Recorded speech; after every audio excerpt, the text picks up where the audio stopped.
Good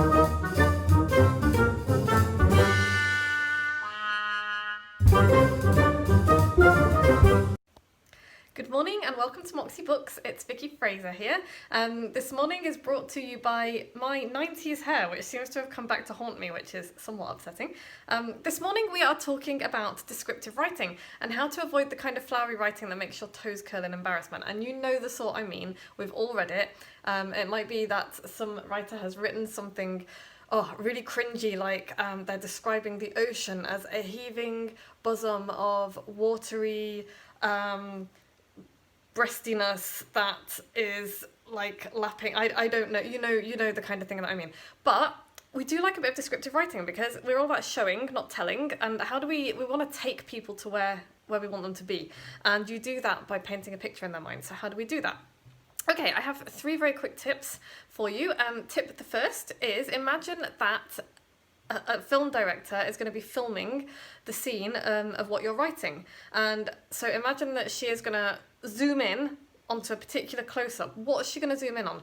What are the really, really important details that you need to include to really bring your piece of writing to life? That's a really good thing to keep in mind. Tip the second, use vividly smelly examples. And when I say that, I mean use people's senses, so sight, touch, taste, sound, smell. And my absolute favourite example of this is a piece of writing from Terry Pratchett. And basically just go and read everything that Terry Pratchett's ever written because he is a master at this. But he wanted to decide what the atmosphere was like inside a tent, and he did it in 2 words: blacksmith's armpit. And that immediately conjures up the atmosphere inside the tent, hot and sticky and sweaty and smelly and maybe a little bit hairy. I don't know. So yeah, but that kind of thing. Think about descriptions that aren't necessarily everyday, but that will immediately evoke a picture in people's minds.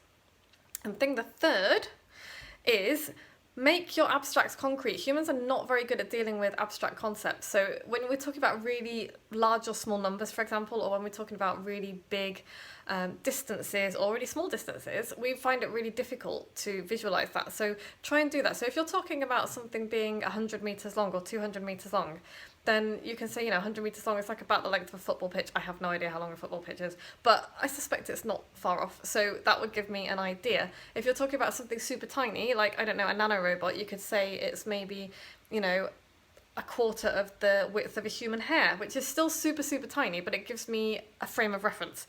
So that is my 3 top tips for descriptive writing. There are obviously many more, but I think those 3 are good ones to start with. And if you want to learn about that in more detail, then we had a discussion about it at the end of a power hour a couple of weeks ago, and that discussion is in the members area of Team Moxie. So if you would like to access that and have that kind of discussion and ask me questions about that kind of thing, you can join us for just £1 for the first 7 days at moxiebooks.co.uk/power hour. I'll hope to see you there. Bye.